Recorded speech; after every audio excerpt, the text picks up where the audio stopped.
Hoy vamos a entrevistar aquí, entre amigos, a un periodista muy querido por vosotros y naturalmente por nosotros. Es un gran amigo de Vallesol, colabora en nuestra revista y a nosotros también nos ha puesto una mano en nuestro programa, Entre Amigos.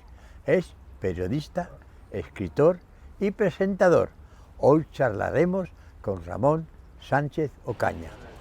Ramón, ¿cómo estás? Muchísimas gracias por venir. Encantado de estar con vosotros. Que estés aquí, un asturiano como yo.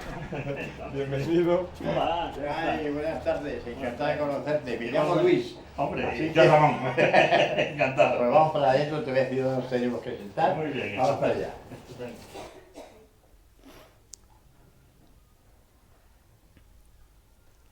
Buenas tardes. Hoy, lo primero, antes de empezar, tengo que agradecerte que hayas venido a vernos, Hombre, por Dios. porque con la cantidad de cosas que tendrás que hacer, perder el tiempo con un grupo de ancianos me parece exagerado. Eso de tener mucho que hacer se dice siempre, pero ¿no? Tengo una agenda tan ocupada. No es verdad, pero bueno. Pues cuando Pero te se dice parece siempre. bien, cuando quieras empezamos con las preguntas que tenemos, que ya te advertí que son hechas por estas señoras. Muy Yo no bien. tengo la culpa, ¿eh? Muy bien, muy bien. Que no somos ancianas. Eso, nada. No, Bueno, pues aquí, vamos a ver. el que más y el que menos tiene unos cuantos. Eso sí, pero no ancianas. ¿Cómo afectó a tu vida el hecho de convertirte en alguien tan querido y popular de la noche a la mañana? Uy, pues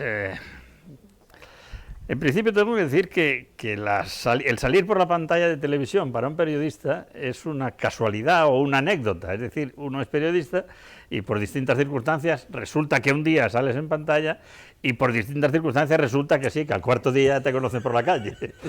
Y entonces eso sí que te afecta bastante, especialmente a mis hijas. Mis hijas eran muy pequeñas y empezaron a tener problemas en el colegio, porque empezaron a decir, tú, es que te crees que... Y ellas, las pobres, no tenían ni idea de lo que estaba pasando, ¿no? Pero me afectó, no me afectó gran cosa. Me sirvió, cuando empezó el programa de Más vale prevenir, me sirvió, por ejemplo, para darme cuenta de que tenía que cambiar una serie de hábitos. Yo entonces era muy fumador, como todo periodista que se precie. Y entonces, claro, resulta que empecé el programa y tenía que esconderme en el váter de un sitio público para encender un pitillo. Hasta que me dije un día, pues hombre, esto no puede ser. Y fue un día muy curioso porque estábamos preparando un programa sobre el tabaco y estábamos buscando un señor que por el enfisema pulmonar motivado por el tabaco no pudiera pagar una cerilla a esta distancia. Cuando ya lo encontramos y el señor dijo, bueno, pues estupendo, venimos a grabar el lunes, era un viernes, venimos a grabar el lunes y tal. Y cuando fuimos el lunes, ese señor había fallecido. Caramba. Claro, eso te impresiona de tal manera que dices, bueno, aquí es evidente que hay que dejar de fumar. Y, por ejemplo, fue una de las cosas que afectó a mi vida, como afectó después a muchas cosas. Es decir, que yo soy de los que creo que la prevención no es es una forma de vivir. No es hoy no como esto, hoy como lo otro, sino una forma de vivir y de estar. Es como, digamos, en la seguridad de cada uno. Es tenerlo muy presente, ¿no? Y eso cambió, sí, mi vida de una forma grande. Y, de hecho, pues yo... Todas las mañanas voy a nadar, por ejemplo, y me cuido menos de lo que debería posiblemente, pero me cuido. Eso está muy bien. ¿Qué te gustaría hacer que no hayas hecho? Muchas cosas. Quizá la primera que echo de menos es saber música. Por ejemplo, a mí la música me gusta mucho. Yo llego a mi despacho a trabajar por la mañana y lo primero que hago es encender la música. Música clásica que no tenga letra porque si no me distrae. Y entonces estoy oyendo música continuamente. A mí me parece que la música es el lenguaje universal que no tiene idiomas. Todo el mundo entiende lo mismo y sabe lo que es el fa, sol, mi, re, do, etcétera, etcétera. Y eso yo nunca tuve la oportunidad de estudiar música y es una cosa que me hubiera gustado. También me hubiera gustado haber pertenecido a la generación del inglés. A mí en mi bachillerato estudiábamos francés y bueno, más que menos nos defendíamos, pero ahora resulta que todos en inglés y yo no tengo ni idea y soy de los que digo que a mí de inglés me tienen que operar, porque no hay forma. Me pasa igual a mí. No hay forma y lo echo de menos muchísimo porque en esta profesión evidentemente hay que saber idiomas, más que solamente francés o inglés. O esto, ¿no? El inglés hay que saberlo. Defínete en 3 palabras. Varón, gordo y risueño. Muy bien, perfecto, perfectísimamente. Muy bien. ¿Cómo es posible explicar también la medicina sin ser médico? Pues primero gracias a los médicos que me lo explican a mí. Y después haciendo el esfuerzo de intentar explicárselo a un hijo tuyo que no tenga más de 13 años. Es decir, si tú quieres explicar, y la televisión es lo que tiene al hablar al gran público, si tú quieres que te entiendan, tienes que hablar como si hablaras a una persona de una cultura media de 13, 14 años, porque eso no ofende a los que saben, no les hace de menos a los que saben, y sí permite que lo entienda todo el mundo. Entonces, en ese esfuerzo es quizá el único mérito que haya podido tener, en el poder explicar ese tipo de cosas. Ahora bien, parto de una base, si a mí no me lo hubieran explicado muy bien los médicos con los que yo he hablado para hacer los guiones, no podría explicarlo a los demás. Claro, o sea que el mérito es en gran parte suyo. Eso es lo lógico. Te sentirás orgulloso de las vidas que salvaron gracias a que en tu programa explicasteis qué hacer en caso de ahogamiento por obstrucción.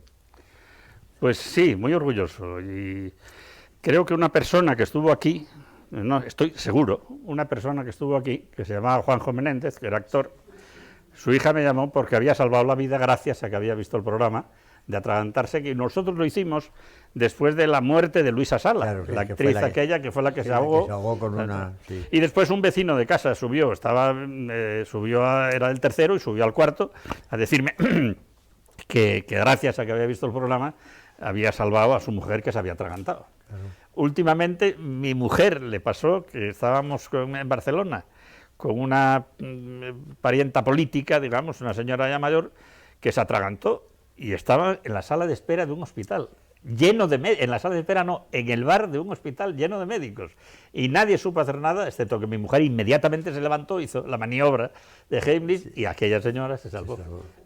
Que es apretarle aquí. Apretarle rápidamente, fuertemente, yo lo he visto hacer de una manera brusca, justo debajo del esternón, pero cuando te atragantas siempre tienes los pulmones llenos. Entonces es como si a una botella de plástico aprietas fuertemente y salta el tapón. Claro. De eso se trata la maniobra, de hacer eso mismo, esa compresión debajo del esternón para que los pulmones se compriman y expulse lo que atraganta. ¿Te molestó que Pilar Miró decidiera cancelar Más vale prevenir? Que sí me molestó. Sí. Sí, sinceramente sí, porque es que fue después de 10 años, de una forma o de otra, fueron 10 años de programa, cuando los directores de la cadena, por ejemplo, decían, cuando hablaban de cambiar de situación, a esta hora, no, a esta otra hora, a esta otra hora, el director de la segunda cadena o de la primera cadena decía, no, vamos a dejar esto, porque si un caballo es ganador, ¿por qué lo vas a cambiar? ¿No? Efectivamente, las cotas de aceptación, porque entonces la audiencia no se medía, la audiencia venía dada por la hora, es decir, a tal hora había tantos millones de españoles, y entonces era la aceptación lo que se medía, y el programa Más vale prevenir tuvo una aceptación enorme. Hay que pensar que todavía hace muy poco, me lo decía un compañero, que ahora cuando un programa alcanza los 4, 5, 7 millones como un partido de fútbol, nos parece tremendo. Pero, por ejemplo, hubo programas de José María Íñigo, o hubo programas de Más vale prevenir de 20 millones. Caramba, que es una diferencia. Sí, realmente hay que pensar que era un viernes a las 8:30 de la tarde, justo antes del telediario y antes de 1, 2, 3. Es decir, que era una programación para nosotros magnífica, vamos. Dedicándote tanto a la medicina, sabrás muchos chistes de médicos. Pues cuéntanos uno. Hombre, así de repente. De repente dice, doctor, me duele aquí. Dice, ponte un poco más allá. Muy bueno. Muy dice, bueno. doctor, ¿y usted cree que viviré 100 años? Dice, depende. ¿Usted fuma? Dice, no. ¿Usted bebe? No. ¿Usted va de juerga? No. Dice, ¿para qué quiere vivir 100 años?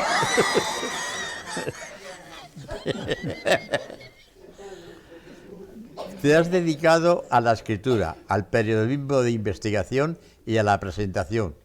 ¿Con qué te quedas? Yo creo que con el periodismo, es decir, que yo soy un apasionado del periodismo, soy un apasionado de esta profesión. Lo de la presentación es un poco de contentar vanidades, podríamos decir, ¿no? Pero realmente lo que importa es lo que escribes y lo que dices. La presentación viene obligada porque realmente cuando estás en televisión estás firmando con tu cara, es tu imagen la que está firmando. No pones Ramos Sánchez de Ocaña después de una entrevista, sino estás firmando con la cara y entonces es un poco, digamos, necesario. pero realmente mi profesión y a la que dediqué toda mi vida prácticamente es al periodismo como tal. Y de hecho, cuando escribo libros, son libros que recogen reportajes y hacen, digamos, poner en un libro lo que podían ser 10, 12, 15 reportajes juntos, dedicados pues a la droga, dedicados por ejemplo, a la diabetes, o dedicados ahora estoy terminando uno que se llama Viejo Yo, es decir, que para explicar un poco todo lo que va ocurriendo, todo lo que nos va ocurriendo con el paso de los años, y que de repente nosotros decimos, no llegamos al espejo diciendo, caray, ya soy viejo, sino que vamos envejeciendo poco a poco y nos debemos ir dando cuenta de lo que va pasando para ir tomando las medidas y ser conscientes, sobre todo, de que la juventud solo tiene una definición, que es estar vivo. Lo demás ya no importa. Muy bien dicho. ¿Tuviste alguna presión política en los informativos? ¿Te dejaron decir la verdad? ¿Tuve alguna? ¿Alguna presión política? Sí. Yo tuve una presión política, bueno, de hecho tuve una. Y de hecho yo creo que es un tema que no me gusta mucho hablar de él, porque parece que estoy presumiendo de algo que no es así, ¿no?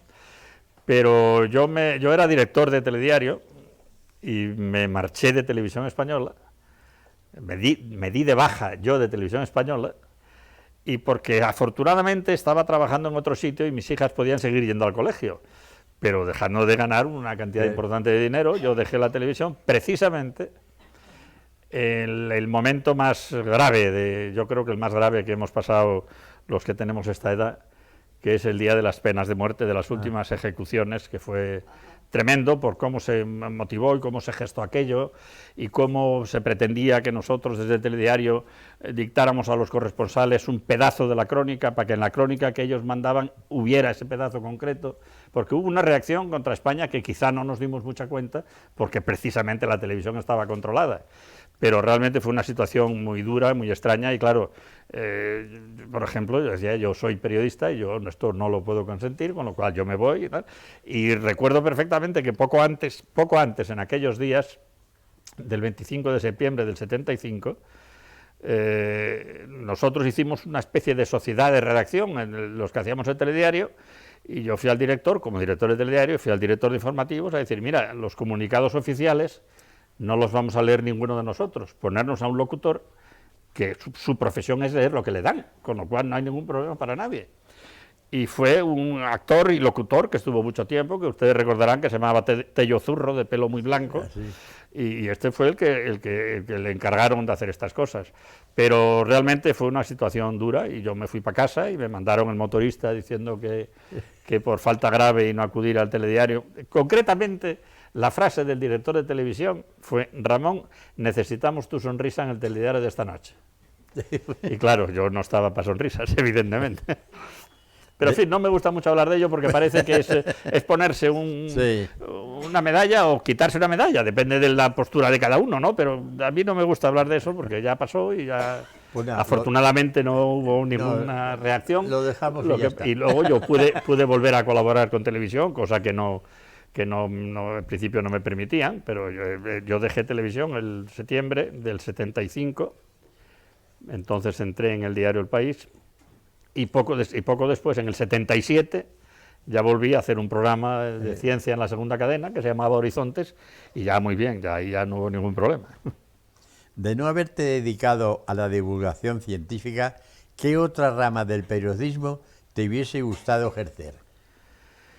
Pues el reporterismo, que yo creo que es lo más bonito del periodismo. Es decir, lo que hacía antes de dedicarme a esto, que era, pues eso, hacer entrevistas, hacer reportajes, no sé, tan pronto ir al aeropuerto a esperar a un personaje, como hacer una crónica de un viaje, o hacer un reportaje sobre cualquier otra cuestión, ¿no?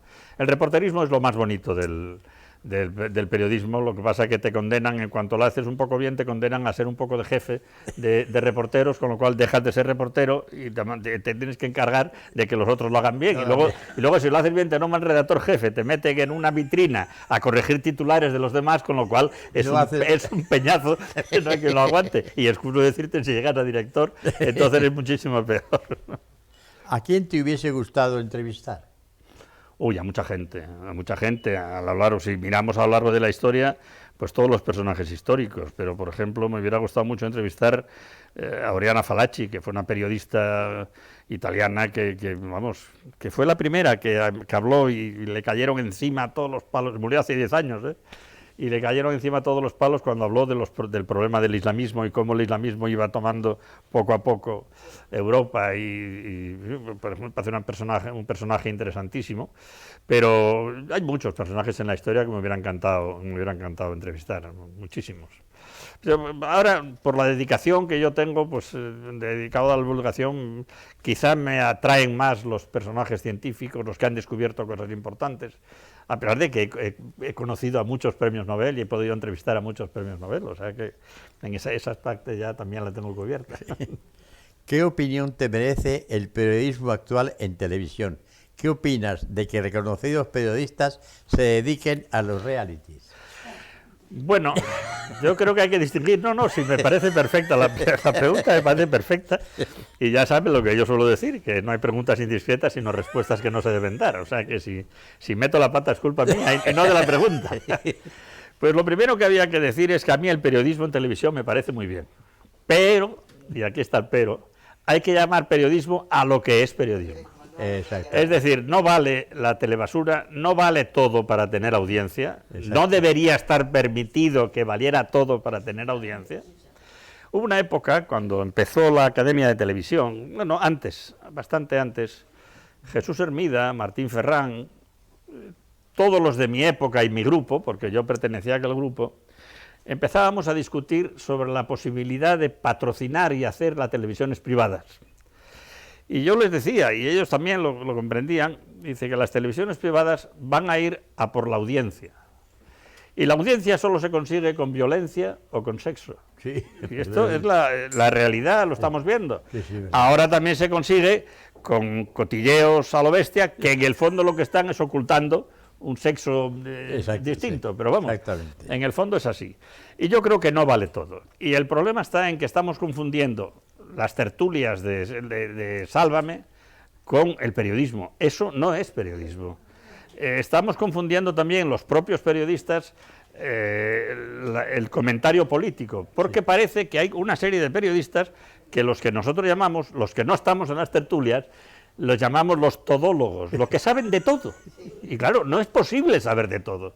Y por tanto puedes meter la pata o, como suele ocurrir, haberte leído el periódico 10 minutos antes y contar lo que el periódico te dice. Con lo cual, lo que estás haciendo en el fondo es degradar el periodismo y eso es el problema. Pero por eso digo que a mí el periodismo en televisión me parece perfecto, me parece perfecta una crónica de Almudena Ariza desde donde sea, sí. Me parece estupenda una crónica tal, un reportaje bien hecho, me parece perfecto porque es un medio de expresión espléndido, donde tienes imagen y sonido y donde te traen realmente, pues bueno, no basta ver las imágenes de las torres cayendo para saber que eso es un periodismo vivísimo y directo, ¿no?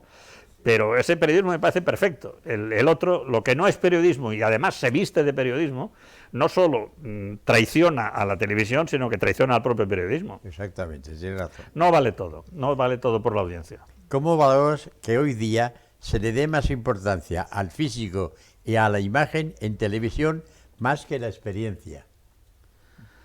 Bueno, me parece bastante bien. Es decir, no es que se valore más la imagen que la experiencia tiene que valer, y además no solo valer, sino que en todas las redacciones de todos los medios hay un respeto casi reverencial hacia los seniors, es decir, hacia los mayores, que son los que quieras o no quieras, tienen el espíritu de ese medio, y no de repente, pues eso, de repente entra un montón de gente joven y ves que los titulares están hechos con falta de ortografía, ese titular que pasa por debajo, mire, con falta de ortografía, pero dices tú, ¿cómo es posible?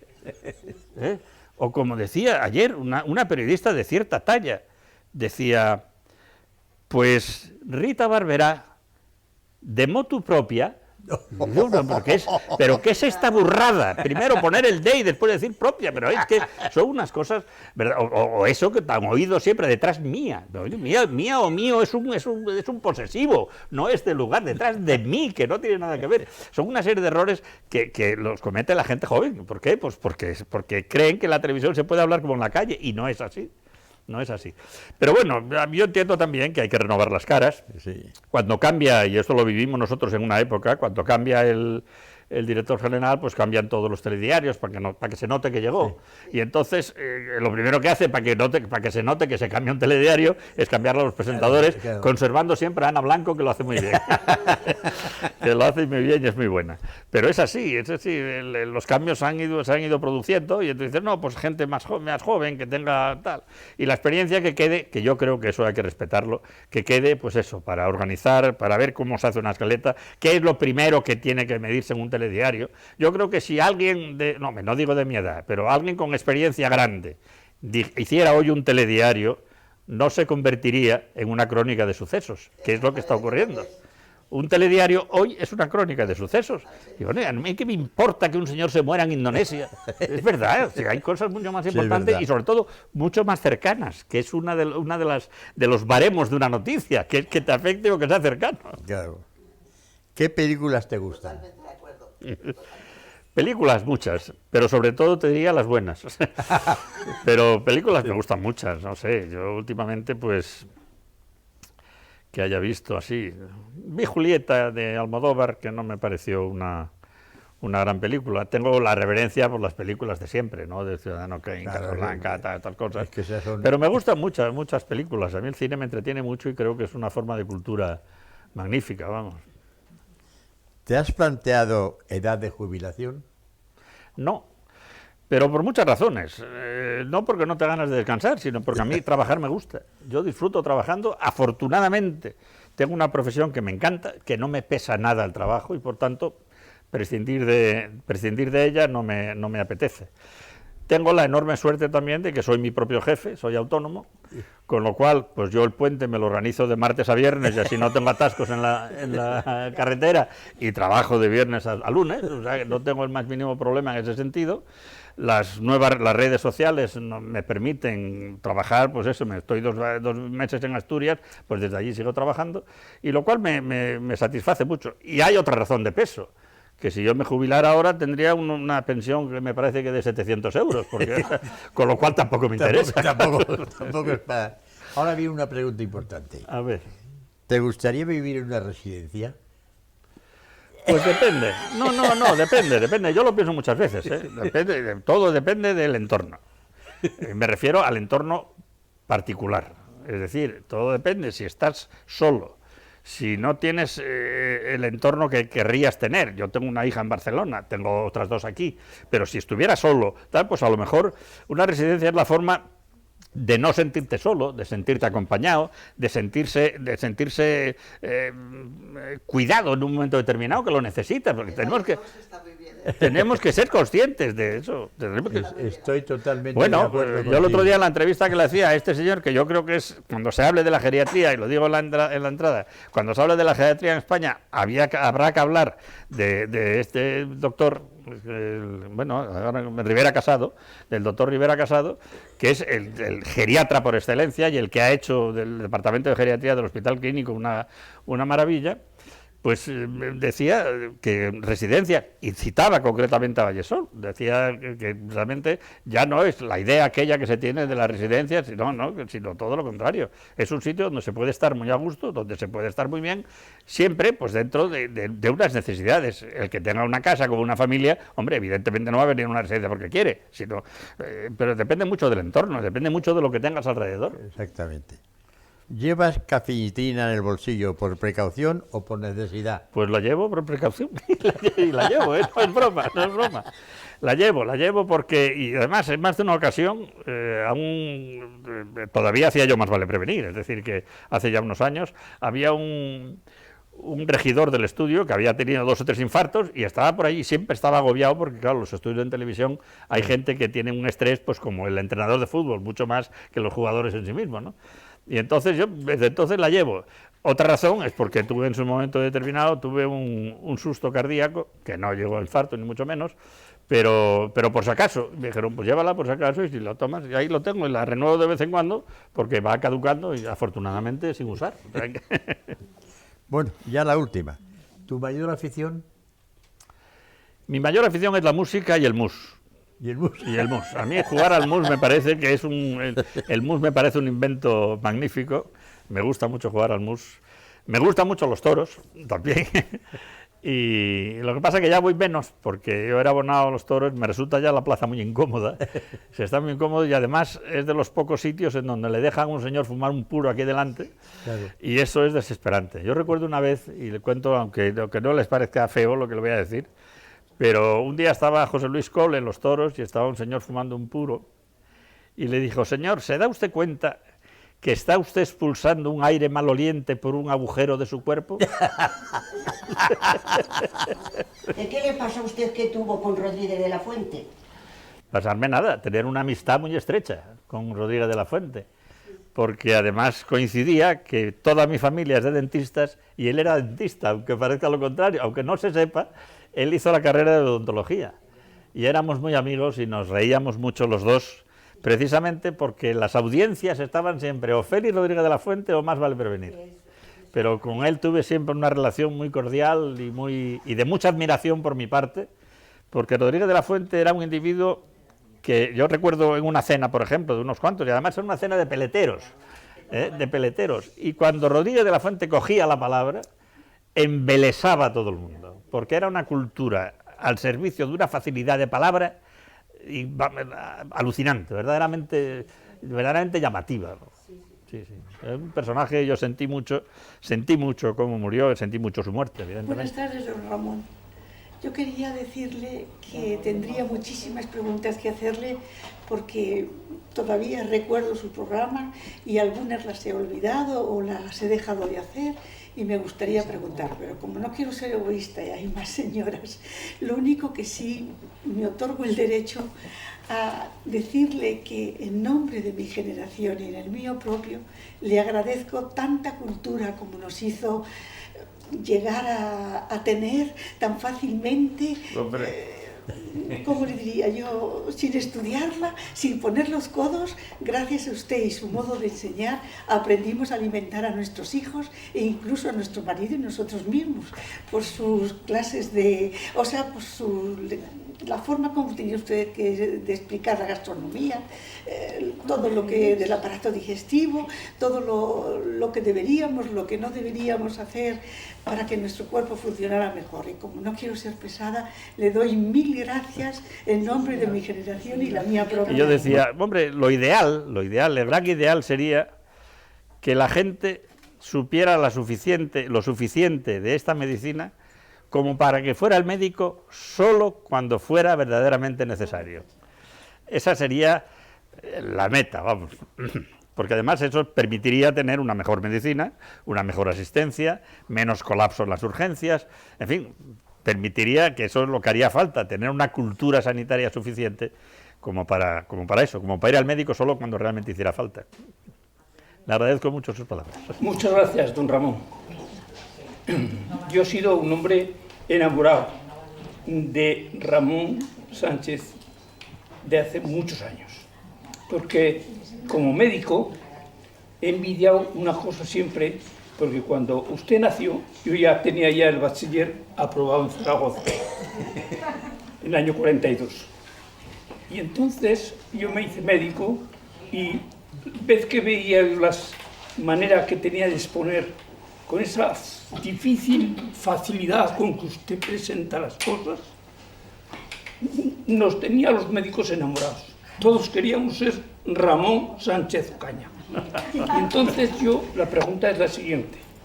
A lo largo de su vida, un hombre que es, además de ser periodista, no han dicho que es licenciado en Filosofía y Letras. Sí, lo sabemos. Licenciado en Filosofía y Letras. Yo le hubiese preguntado, ¿en algún momento se le ha pasado a usted los deseos de ser médico? Me lo preguntaron muchas veces, que si era un médico frustrado, que si yo hubiera querido ser médico. Yo debo decir que soy de familia de médicos. Mi padre era médico, mi hermano mayor es médico, era médico también, que se murió, tengo 2 o 3 sobrinos médicos. Realmente yo iba teóricamente para médico, pero tropecé con un buen profesor de filosofía en el bachillerato. Y entonces me gustaron mucho más las letras y me dediqué a hacer letras y especialmente filosofía de letras, que no terminé, es decir, que yo no soy licenciado. Pero bueno, como si lo fuera, da lo mismo. Y muchas veces me lo preguntan. Yo no creo que hubiera sido un buen médico, porque no sé sufrir con el enfermo, es decir, yo sufriría mucho más. Nosotros, quizá por la falta de experiencia, cuando íbamos a rodar un programa, por ejemplo, a un hospital infantil, yo estaba 3 días con la cabeza debajo de la mesa, no podía con el ánimo. Cuando le conté la anécdota del señor que se murió porque no podía pagar la cerilla, pues estuve 15 días con el ánimo en los pies. Es decir, yo no sabría prescindir del sufrimiento de los demás, o no sabría tampoco ponerme en el lugar del enfermo. Es decir, a mí me parece que la medicina es una profesión que para hacerla bien exige tanto de uno, que me parece muy difícil. Hay que ponerse mucho en el sitio del enfermo. Hay que, como decía el otro, acompañar, cuidar y si no se puede, pues siempre consolar, pero por lo menos exige mucho del médico. Y eso yo no sé si sabría hacerlo. Es decir, yo no echo de menos ser médico, ni muchísimo menos. Bastante me pasa con mucha gente que lo cree y que me preguntan, todavía ayer un taxista me preguntó sobre la anemia ferropénica de su mujer. Y digo, pues mire usted, que cuánto debe seguir tomando el hierro y tal, pues mire usted, cuando los análisis le den que el hierro está bien, dejará de tomarlo. Pero yo tengo que decir muchas veces que no soy médico, pero es así porque, claro, la gente lo asimila. Es que, claro, el chiste es cuando se dice así de repente... Cuesta de trabajo, ¿verdad? De repente, pero habrá alguno que decía, vamos a ver si me cuento, es que claro, además me salen casi todos verdes. Somos mayores, ¿eh? No, ya, no, pero estoy intentando a ver si me acuerdo de alguno ingenuo,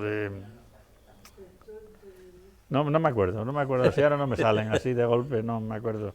Hombre, era muy bueno aquel que dice, adiós, tocayo, dice, adiós...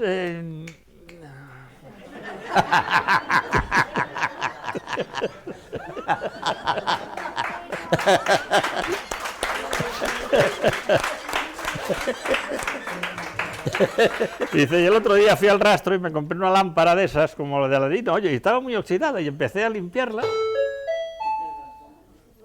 Empecé a limpiarla y salió un genio. Y dice, mira, yo soy un genio muy modesto, yo solo te puedo dar un deseo, escoge, no de 3, de eso nada, uno solo. Dice, ¿cuál? Dice, tienes que escoger. O te doy una potencia sexual tremenda o una memoria prodigiosa. Dice, ¿y tú qué escogiste? Dice, no me acuerdo. Muy bueno. Bueno. Esto es para ti, Muy recuerdo de todos nosotros. Muchas gracias. Habrá que sacarlo de aquí, ¿no? No, mira. ¿Para que escribas? Ah, sí, señor, para que escribas, sí, señor. ¿Ves tú qué bien te viene? Sí. Ya esto, para escribir una novela. Esto es como decía el otro que le regaló un libro así, dice, toma, lo que tú sabes de mus. Toma, que te dejan una cosa. Hombre, muy bien. Esto debe ser una cosa para escribir. Más bien, me figuro. Me da la impresión, ¿eh? A mí también me da. Para que rellene el libro, ¿eh? O sea, ya, muy bien. Vaya. Muy bonito, Ya, muy más bonito, bonita. sí, señor.